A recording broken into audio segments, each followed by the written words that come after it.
Hey, what's up, everybody? Craig Perry here, and you are listening to Sex Afflictions and Porn Addictions, a podcast to help you create and sustain healthy sexuality in a great life. I have a very special guest today, and one critical component of sustaining a great life is being on top of your money and wealth. I'd like to welcome Hannah Chapman to the program. Glad you're here, Hannah. Hey, Craig. So good to be here. Thank you for having me on. Well, before we go any further, I have to introduce you because everybody, Hannah is the real deal. And what I love about Hannah, well, she's going to talk about how she approaches wealth for her clients. So she's a certified financial planner, an accredited portfolio management advisor, and a chartered retirement planning counselor with over 18 years of experience in the financial industry, helping business owners and executives plan for and achieve their biggest financial goals and dreams. She's the founder of X Squared, Wealth Planning and Expansive CEO. She's a champion for visionary entrepreneurs, and I have seen that in action, and she most certainly is. And she knows that visionaries can function at their highest capacity when they're supported by the right team. And that's something we know all too well. And this last part of your introduction, and maybe we start here, you said so. She blends her logical work of financial planning with emotional and spiritual aspects of money, guiding entrepreneurs to clear old money stories and align with their highest potential through inner child healing, human design, and gene key exploration. Hannah, did I leave anything out? I think you got it. It's been a really long road, like you said, to get here. I've been in this industry for over 18 years now, close to 19. It's, finding that connection between the emotional expression of money and the logical expression of money and bringing them together. I mean, that's been definitely my life's work up to this point, is figuring out how to bring those together. And it's why I'm so happy that you're here, because all of my clients, most of them, there's one exception. And if you're listening, hi, I'm John, you might be the exception. Certainly early in their journey, they come to me at low points, Hannah. Their mind, body, spirits is a mess. And initially, if you ask them about the money situation, because they have it, they say, I'm good, I'm okay, right? But they're bleeding out the ass. They're not paying attention to what's coming in, what's going out. And you said something here that I want to start with, is that this helping entrepreneurs clear old money stories and align with their highest potential through inner child healing. What does inner child healing have anything to do with managing your money? Oh, it's such a good question. Thank you, Craig. I really figured this out, one, because I was doing a lot of my own healing work. Most of what I teach is because of what I have applied and learned and embodied myself. And so that goes for this as well. When I first started X Squared, this was back in January of 2021. And I had been in the financial industry at the same practice for almost 14 years at that time. And I had to leave. Anyone that's been in a professional situation where you realize you're literally never going to rise to the place where you thought you could in that particular environment. That's where I was. I knew I had to remove myself and start, build it for myself, build it for my family, and in order to have the impact that I wanted to have on the world. And when I launched, I had a ton of experience. I knew exactly what I was doing, and it was still freaking terrifying to do so. Right? Like I had to build, I had to do it from scratch, ground up, really All by yourself. all by myself. I do have a firm that supports me, Juncture Wealth Strategies here in Scottsdale, but they don't pay me any salary whatsoever. It's like, all right, like we'll be your back office, you go do your thing. So was literally like, once you get clients in the door, that's when you get paid. And what I learned, especially over that first year and first 2 years, I worked with a business coach who I thought the reason that I hired her was like she had built law firms. She was very similar to me in a lot of ways. And I was like, oh, well, building a financial planning firm is a lot like building a law firm. This will be easy. She'll be able to help me through the strategies, help me not make mistakes. That's one of my deep-seated beliefs that I had to get over, that I'm not going to make a mistake, that it's, I can skip all the mistakes. And while she did help me a lot with strategy and did we did a ton of work together that really led to where I am now. One of the biggest things that I learned with her was how to see and respond to my own inner child when she was freaking out. And it was the way it feels is that, when you start feeling panicky, when someone, calls you out or questions you or asks about like a mistake or pushes back when you're in a sales call, that feeling of that moment of panic inside, right? That would be my inner child who was like, I did something wrong. Something has You're a happened. bad girl. I was You're in bad. trouble. I'm in trouble. Oh my gosh, that was such a panic moment for me when I was a child. And I've seen it come up in different ways, but that what I didn't know was how strongly that had been holding me back before. And I didn't know it because I didn't have I had a salary to like protect me from that. Yes. And now I didn't have a salary to protect me from that. I had to make money. I had to also pay my coach, right? Like there was like I had to make more money than I was making in my salary just to like keep everything going. And it was literally bringing up every money story in the like I had ever experienced around will people pay this? Am I worth it? Am I valuable enough? Like, am I good enough? All the enoughness.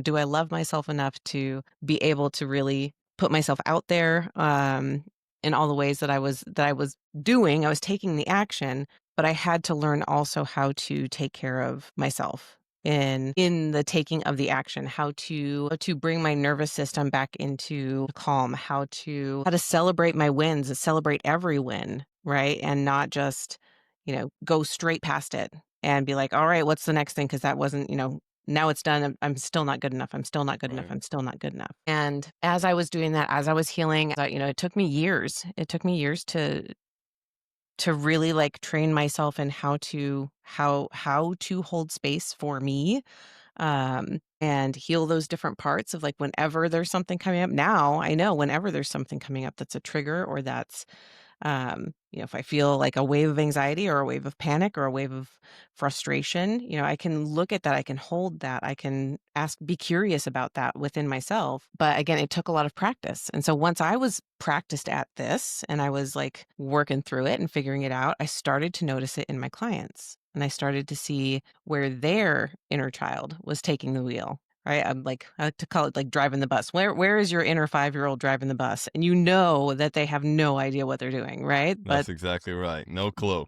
right, no clue. And sometimes it's other parts. Sometimes it's other parts that are driving the bus that are still not in your highest and best good, right? There's still a piece that's maybe controlled by fear or bringing a big, fear, insecurity to the table so that we're not making the decision, whatever financial decision is currently on the table from our highest, wisest self. And when I started exploring this with clients, it started to be just abundantly clear, like just map it straight over that whatever they were struggling with in this moment, whatever they were struggling with, deciding if they're worth. I had one client who she was having a big milestone birthday and having money stories come up around like I can't celebrate that. Like I don't know if I should spend money on that. It's not a good idea. La, la, la. And the money story that came up when we did some digging and exploring was that when she was 4 years old, they didn't have hardly anything. They had very little money, and her mom had made her a birthday cake, and it wasn't what she had asked for or what she wanted, and she felt disappointed. Again, little 4-year-old, little tiny girl. And her grandparents told her, you just have to be happy with what you get. You get what you get, and you need to just be happy about it. And so there was this story that she took on from that time as a 4-year-old that I don't really get to celebrate myself. I don't get to have what I actually want for my birthday.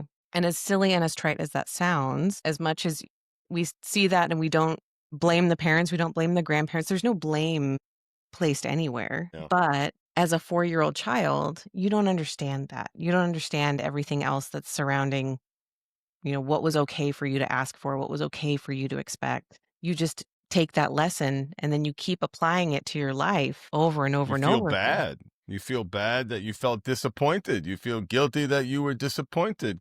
Clearly, those money stories are so, so powerful, Hannah. And what I see with people is that it's easy for someone who's going through their stuff to say, yes, my childhood impacted my relationships. It impacted in my case, my addiction. It impacted how I'm showing up professionally. There seems to be a block around the money. Do you find that with your clients that it's is it hard to get let's talk about those money stories, because I feel like that's one of the biggest blocks that so many people don't even realize they have until you did your own work and realize, whoa, wait a minute. I'm telling myself a lot around my worth, my Mhm. value. Yeah. Oh my gosh, it's so fascinating to see how much our money stories touch. It truly is when you step back and think about how many financial decisions you make per day.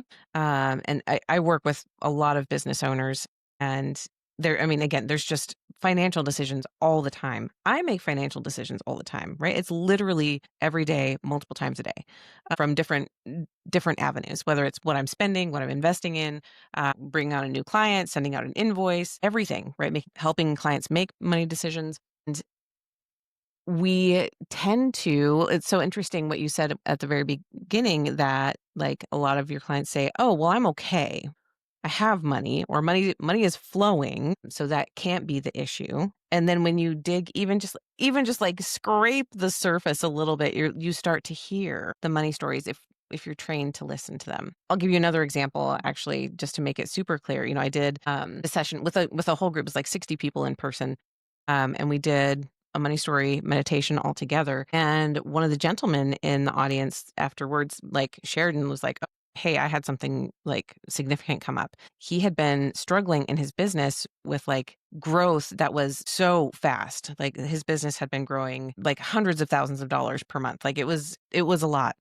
Wow. And he had been struggling with hiring someone, with choosing to hire someone, right? Like they needed to expand their team, but he had been like, oh, I don't know, I don't know, I don't know. The money story that came up was from his childhood playing soccer, wishing that he could have the cool orange cleats that everyone else had. All the other his friends on his team had these like bright orange, fluorescent cleats. They were so cool. And he grew up middle class. They weren't poor. They didn't have like financial struggles necessarily.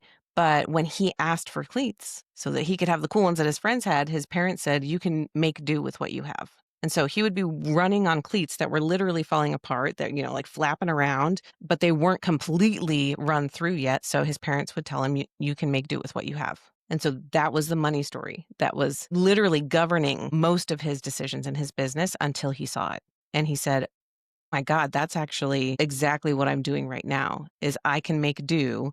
I can figure this out. I can spend more time. I can work harder. I can try harder because I have to make do with what I have until it's literally falling all the way apart. I know there was a time in my life where I would have heard someone talking about abundance mindset, scarcity mindset, and I would have made fun of that. And I would have Mhm. kind of made a crass, like, I don't know what I would have said, but it would have been mocking. And of course, that has changed tremendously. And you see at each level you attain, there's another door to unlock around that abundance. And so tell me how that has evolved with you and how you've taken that to your clients. Yeah, I mean, it's so important to me that we match our vibration of how we are thinking about with money with how we are acting with like be in integrity with how we are wanting money to flow into our world, that we also have that match what we're actually doing with our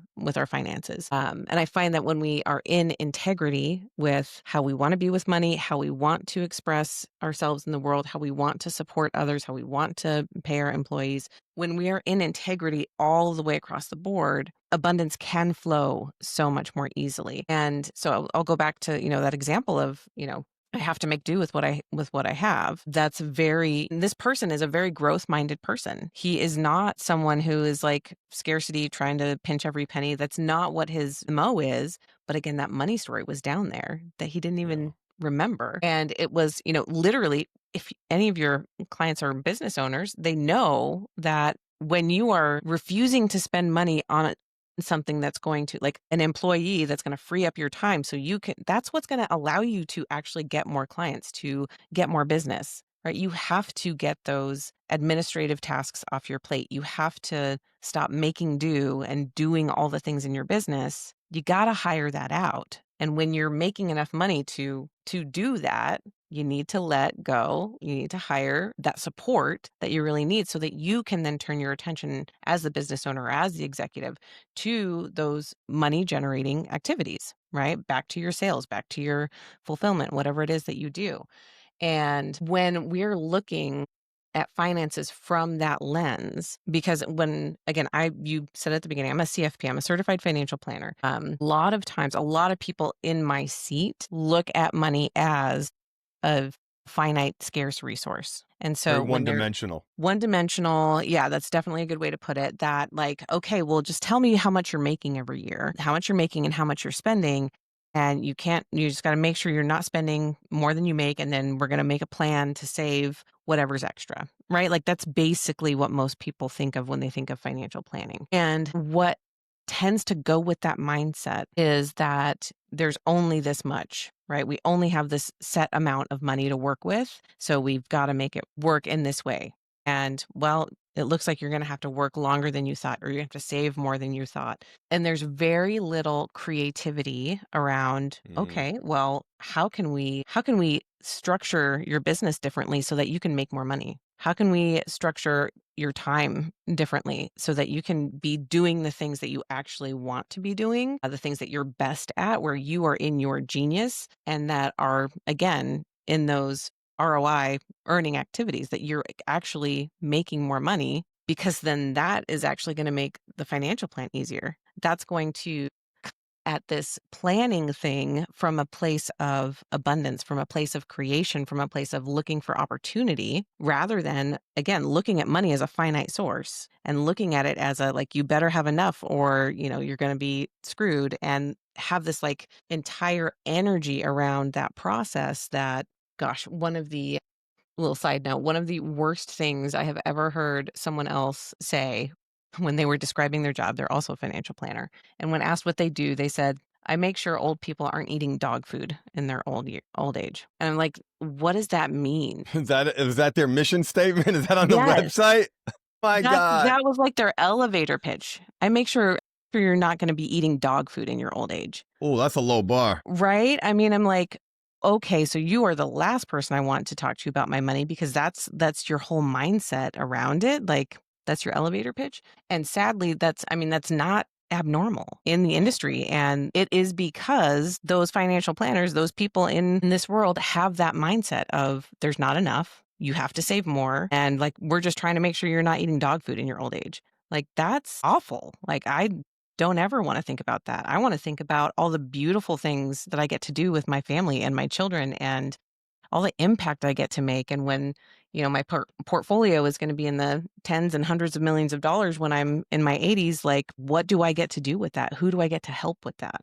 That's the way I want to look at the world. And that's the way my clients want to look at the world. And it's a very different lens. And it all ties together. It all ties to how you create your income, how you create your wealth will be like the golden kernel on the inside to how you're then experiencing life and how you are creating that space for experience and prosperity and abundance for yourself, for your family, for your community. The addiction space, therapy space, the finances are really not part of the conversation. It's this other stuff. As you've talked about, it needs to be. When did you realize that you had to transition from this CFP to this coaching, inspiring, this different role? It was your journey, but when did you realize that things had to change? It's funny because even in that first year, as soon as I launched X Squared, as soon as I launched my business, I knew I wanted to do things a little bit differently than other advisors. I have always been really, really skilled at, it's in my zone of excellence for sure, of doing the financial planning, helping people figure out their personal roadmap. But I wanted it to be more than that. And when I say that, it's not that that's not enough, although it did come from a place, I would say, especially at the beginning, it came from a place of like, I have to do more, right? I have to do more. It's not enough. People are going to pay me a premium rate. I got to keep doing more, right? So there was healing there for me as well. But within that, the truth within that is that I knew that the people that I most am called to work with, who are business owners, entrepreneurs, we tend to have lots of ups and downs in income. We tend to really, like there will be great times and things are flowing, and then suddenly like something shifts in the economy or in the business cycle, and then like we take a dive, and then we have to take out whatever we saved and put it back into the business and pay bills and all that. And then, it's like this constant cycle of boom and bust a little bit. Yeah. And that's what I had seen over and over at the practice I was at for almost 14 years. And I knew that like the way that we were doing financial planning for those clients was not helping them in the way that they actually needed. Because it was like, okay, if I make a plan for you and it seems great, but then we don't touch base for 6 months, there's no like, and within that time, like there's all these things happening and all these financial decisions being made, all these things going on in the business, and we aren't talking about it very often.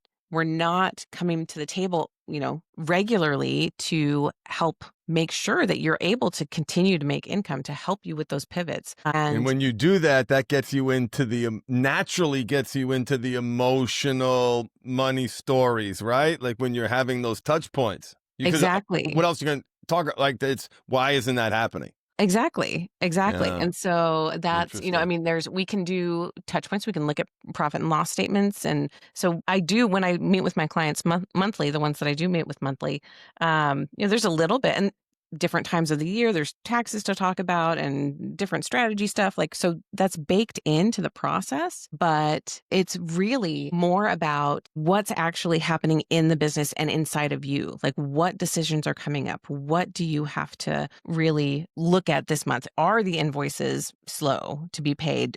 What is coming up? What's coming up in the pipeline, right? So, and it's those money stories naturally come out. I'm not necessarily in there diving and spelunking looking for the money stories. They just come up and out. Like when people are nervous or anxious about what's coming up in their business, that's what we end up diving into on a monthly basis. And so it just naturally evolved that way. I noticed that I wanted to meet my clients more often. And then it just was like, what I'm actually doing is coaching. We are doing financial coaching on a regular basis. And it's the missing piece that's helping my clients meet their goals year over year. And over the last, I mean, it'll be 5 years that X Squared has been open in January of 2026. And the clients that I've had for those 4 and 5 years and longer, the ones that came with me from where I was before, it's amazing. It's amazing to see their progress now and to look back at where they were. And we get to do that. We get to go back and say, oh my gosh, remember when this Yeah, was a dream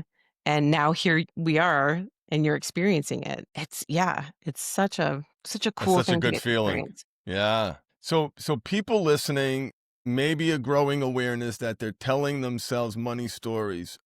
How do people start to tease some of those stories out? What are some of the things you can do to crack that code? So there are certainly plenty of ways that we can be introspective about what's coming up for us. I recorded one of my main money story meditations. And that's available on my website, and that's something people can go and grab Yeah, we're and going to listen include to. that link. Yep, definitely, definitely. Beautiful, Yeah, yeah, because that's a really beautiful one to just see what comes up, and then it does come with a PDF of like, okay, now what came up for you, and let's try to see how it's coming up, what's being mirrored in your life right now. But even even without that, even if you didn't have the meditation, a money story is always going to be beneath whatever your emotional reaction is. Let's go back to the invoice. Let's say, a client, you have a big invoice hanging out there and what you're feeling, that anxiety, or if you're feeling upset or you're feeling like, why haven't they paid yet? Like all of that, right? Emotional kind of turbulence is just the surface. Hmm. or that maybe the judgment, right? Or you're angry at them. You're like, gosh, these are clients suck. They're not paying me. Like, what's going on They're here? trying to rip me All of off. those Mm, are the surface level, like to like, okay, this is the place to right. start scratching and digging It's like and just to whenever anything see comes up. what lies beneath that, because the money story is actually going to be underneath. So it's Yeah, like, if anyone has, and I don't know if you do this with your clients, but like doing like the 5 layers of why, that's love that. another, that's a good tool to use there. Why is this upsetting me? Oh, well, So a client doesn't pay his bill. I'm pissed off. So Scott Joe didn't pay his bill. Why? Because he's mad at me because I did something wrong. Why? And the deeper you go, the more you realize that there's no evidence to support that. You're afraid to have that conversation, yeah. and it's there's so many stories. I learned that rich people were snobby. They lived up the hill, and it was those people. There was a lot of those people growing up. And a counter to that was I could learn I could be anything and do whatever I wanted. Mhm. But these stories, and it's more than even the stories around money. It's the stories around your confidence, which and how you feel about yourself that Yeah. most impact those calculations, huh? Yes, that it goes straight to, one of the ways that I explain this when people ask like, "Well, why does that matter? What are you talking about?" I like to say like part of my work is data driven. Again, it's so important to have good data. Anyone who works in a data field knows if you get garbage in, you get garbage out. So you got to get good data in order to have good projections. So when we're doing financial projections, we spend time, we gather good data. And then when we get to the point of, all right, now we have some charts and graphs to show you what things are going to look like in the next 5 years, 10 years, 20 years, 40 years, however old you are, and how much longer, average lifespan you have to live. I could have the exact same, lifetime value chart for two different clients. And it's not about the data that I show them. I could have the exact same data, show it to two different clients, and one could be like elated, like, this is great. That's exactly what I was hoping to see. Everything's going to be fine, all that. And the other one could see that exact same data and still be panicked and still feel like, Mm, how do you know that's going to be enough? I don't know if I yeah. trust that. Are you sure you did everything right? Right. And then all of the questioning comes up, all of the fear still comes up. Right. So it's like when I'm working with people, it's not just about again, what they've saved so far, what they have, what their business is like, what it might be worth in the future. That's a part of it, but it's what's coming up for you when I'm actually showing you the truth of your situation. What are the words that are coming out of your mouth? What is your body language looking like? Am I noticing how much resistance am I feeling to Mm, the information that I'm sharing with you? Because that is then opening up a whole window to what the money stories actually are. I'll give a good example with a couple that I just finished up planning with them. They are doing such a good job. They are so well on track. They could retire 10 years earlier than they originally planned and still have, tens of millions of dollars by the time they're, 75, 80. And the one of the partners in this couple doesn't ever want to spend money. Like, she looks at that and her first fear was that, oh, this is going to make my husband think it's okay to spend more money. And she I was was like, oh, scared. yeah, scared that like, oh, no, no, no, no, no, no, it's still not okay. It's still not okay. Like, I'm showing you like everything, and everything is conservative. Like, I even went conservative on all of the measures that we could go conservative on, and it's still showing that everything looks phenomenal. So that means, hey, it's okay for you to go buy new work pants and shoes. Like, Yeah, you can go do that. Like, that's safe. That's safe for you to do. But there was this feeling of, I'm not safe, and I don't know if I can trust that. yeah. And that definitely goes back to childhood. 100%, 100%. Yeah. And so there's plenty, right? Like, that gives me such a good insight into like, okay, what are the money stories that we're going to be looking at and dealing with over time together? Because now this is not going to be like we talked about this one time and we're just going to pretend that it's going to be fine. No, that Right. means we're going to have to like continue to I'm going to continue to listen for that and be paying attention to that and just encouraging exploration around that. Doesn't mean I'm going to say, hey, you need to bulldoze your inner child and just go spend $1,000 on work clothes tomorrow. That's not how we heal that. But we do invite that inner child, right, to the table to say, hey, who told you that it's not okay? What did you see? Maybe not even who told you explicitly, but what did you see or what did you experience that made it feel like you're not safe to go spend money on things that are not just wants, but they're needs, And right? it's so great because when you connect with that inner child and ask her, what do you want? If you were safe, what would you do? Yeah, And there's joy in that. There's now a place of joy where there was, deep unsafety, unrealistic, out of bounds right. unsafety, but coming from a place of fear. That's true healing. Oh, yeah, and I mean, what comes up so many times is also so simple, right? If you ask that question and it's like, "Oh, you know what? I wanna go to a restaurant and get whatever I want from the menu," or, "I wanna go to a restaurant and get Yeah. appetizers," right? Like, it could be the simplest thing that, like, "Hey, what happens if you give yourself that?" Because it's okay if you spend an extra $20 on dinner. Like, that's gonna be fine. What happens if you consciously, intentionally give yourself that experience that your inner child always dreamed of, right? It's like, that was definitely one in my family. You would go to a restaurant and you were getting water. Everyone's getting water. There are no appetizers. Yeah. If you see, like, you're, like, searching for the cheapest thing on the menu, and that's how we stayed safe. And being able to so myself, like, I had to like we talked about before, I had to work through so many of those money stories myself because that's not what I want for my children. And when I choose that I don't want that for my children, I don't want them to have that experience. I don't want them to have that baseline scarcity as their baseline of what money means. On the flip side, it is also still triggering when like they want the glow stick wand at Zoo Lights or they want, the stuffed animal Hmm. and they want the hot chocolate and so even that was like when we talk about money stories when they say, "Can I have this?" and my immediate reaction is no, that's a money story. That's Why a is money my story. is my answer no? Because it's not coming from a place of, "Oh, we actually can't afford this." When it's coming from a place of just an immediate reaction, that's What else is because going on there?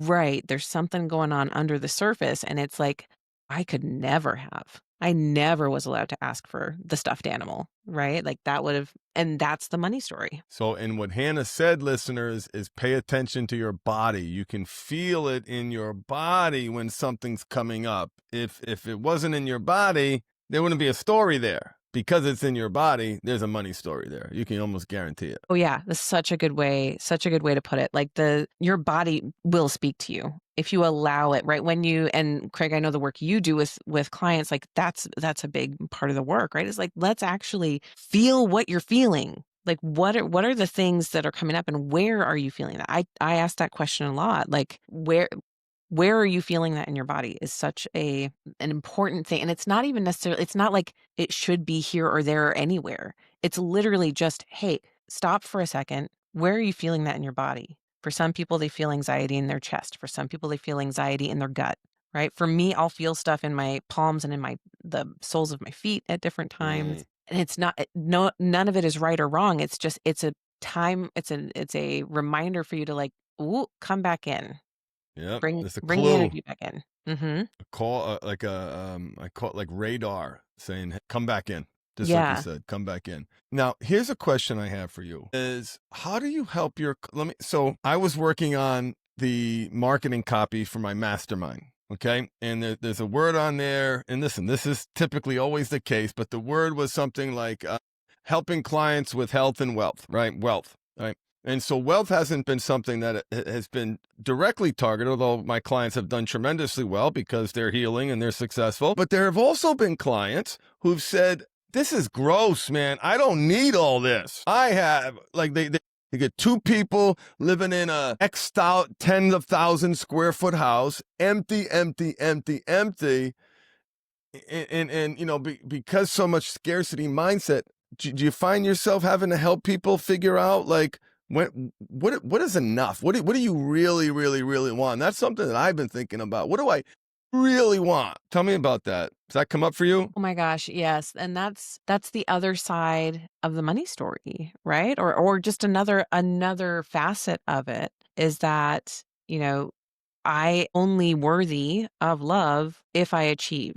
I am only worthy of status if I have XYZ thing, right? And again, there is so much underneath all of that. Like, who told you that? What did you see? Who showed you, right? What made you feel that way? There's so much to explore when we are truly like from the data side of it. Logically, every number that we can put on it says like you have enough to live the lifestyle that you want for the next 100 years plus. Like with the way things are going, your money will never run out if it's Mhm. invested in any sort of, something that's going to make a return. So when people have that experience of like fear, either fear that it's going to run out, but it doesn't feel good, that to me is the place of misalignment. There's a big misalignment there. And when I'm looking at it, it's okay, so you're not happy in your giant empty house. You don't live near people that you care about. The work that you do makes you like want to get away, right? You can't wait to stop doing what you're doing. All of these are clues to me that you're not living in alignment with your values, with what actually matters to you, with, what feels like usually that's like, hey, I feel like I have a purpose that's not this.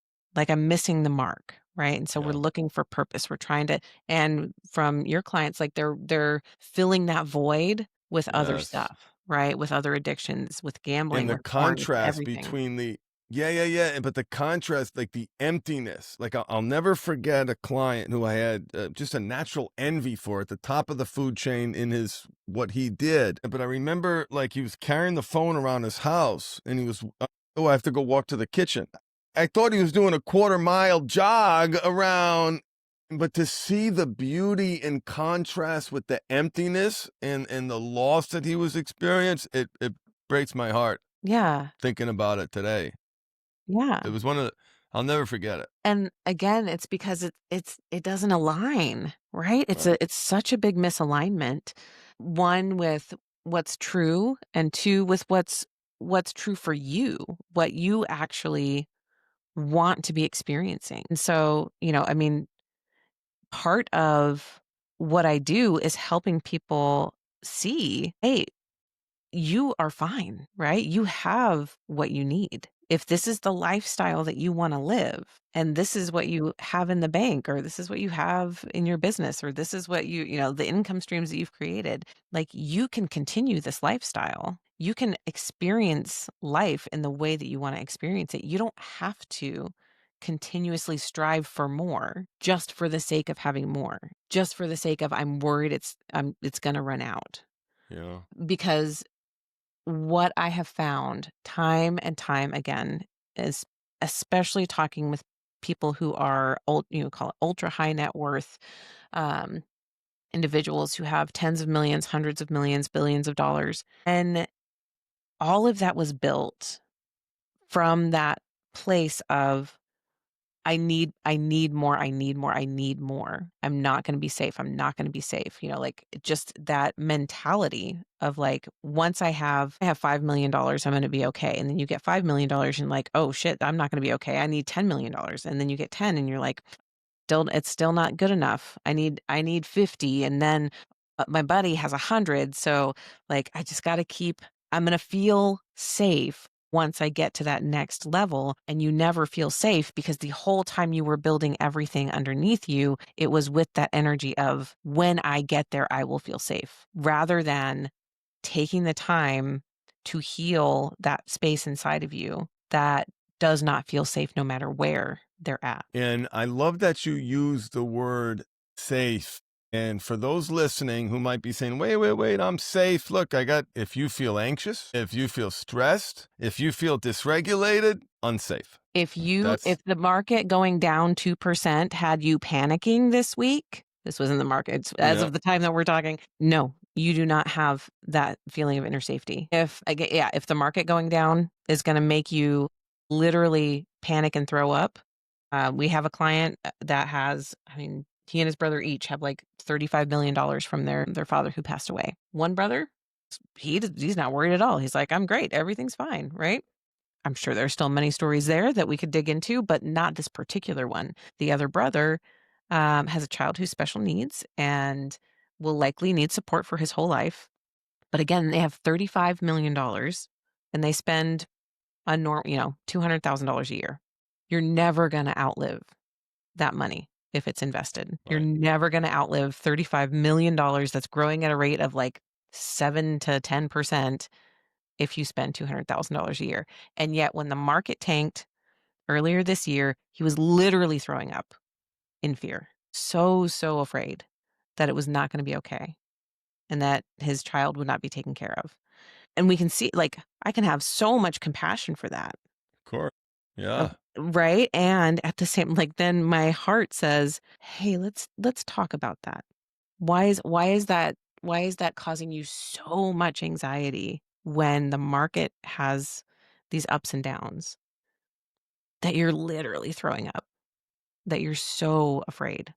And the same goes, right? Like you said, for other people, like, well, I have make $400,000 a year. I make $1 million a year. It's fine. But then you are on lockdown control about where every dollar is being spent. It's not fine, Yeah. right? Like you actually there's a lot of control when you're locked down control, terrified of what's being spent or what your spouse is spending or any of that. When you make that much money, there is money stories all over the place to be looking at. And we spent time talking about the people who have money. Obviously, these money stories impact the people who don't or who are struggling right now. What are some of the common stories that you see with people who don't have it or have it and lose it? And That's such a good question. I don't think anyone's posed that to me in that way before, and it's such an important thing to look at too, and to be aware of, and again, to bring compassion into well, the and conversation.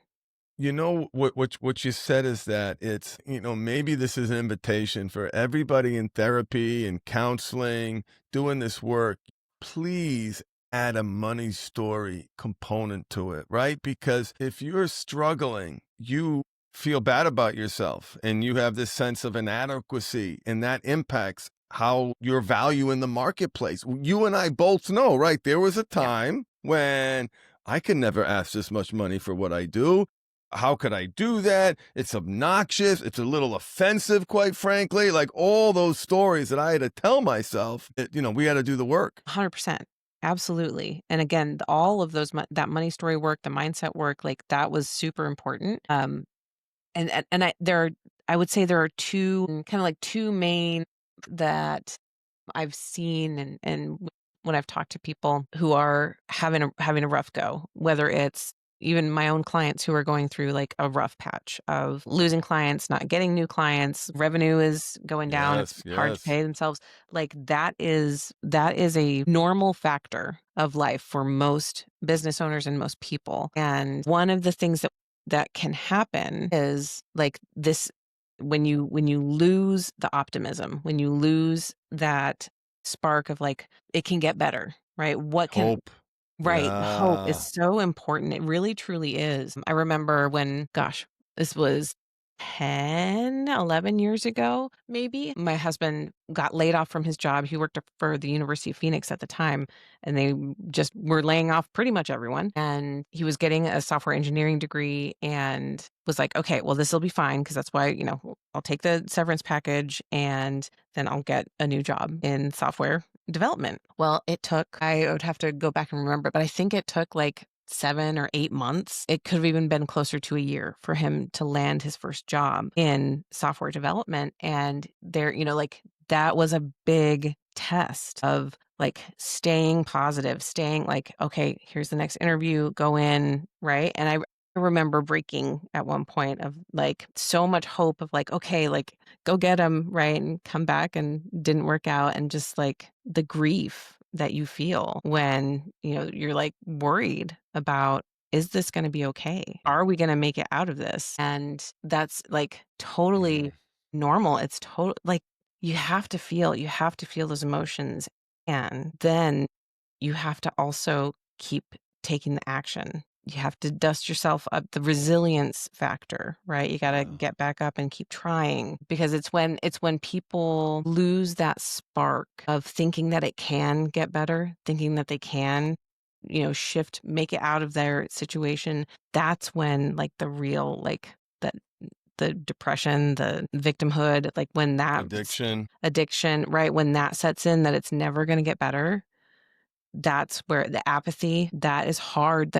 That is a hard vibration to move yourself out of, to move yourself up Yeah. into that, like back into resilience and hope. So that I like to give people that glimpse into like I have been through the depths of I don't know if it's going to be okay next month. A lot of times in my life that was our money story when I was a child. And moving through that and continuing to have hope for the future is a huge aspect. Yeah, I love Hannah that it like I feel like I'm always riding a wave when we're doing these things, and we're crescendoing and peaking at the perfect time because we're wrapping up around hope. Mhm. What a beautiful, beautiful, beautiful place to land. And I have great hope, and I know you have great hope. We are surrounded by people who are hopeful and are bringing that hope and that infectious energy out into the world. So if you are listening to this and you are surrounded by people who are not hopeful, find new people. Find new people. Because there's a lot to complain about, and there's trillion-dollar industries poisoning us with agitating that algorithm and rage braiding and us versus them. Hope, hope, hope. I love it. I love it. I Absolutely. love it. Absolutely. We need it now more than ever. And again, being in the space that I'm in, I talk weekly on the Expansive CEO podcast. Every Friday we do Investment Friday. And there are times where I also have to pay attention. I have to see everything that's happening in the world and in the economy and be that voice of here's how we move through this. Here's how we continue to have hope for the future. Otherwise, why are we even doing it? Right? Like it's so easy to go down that spiral, and it really takes like grounding in the present moment, and then okay, what do we have to look forward to in the future, and pointing Abs- towards that and working for it. Love it. Love it. Love it. Love it. All right. So everyone listening, I'm going to put Hannah's links and the money story meditation.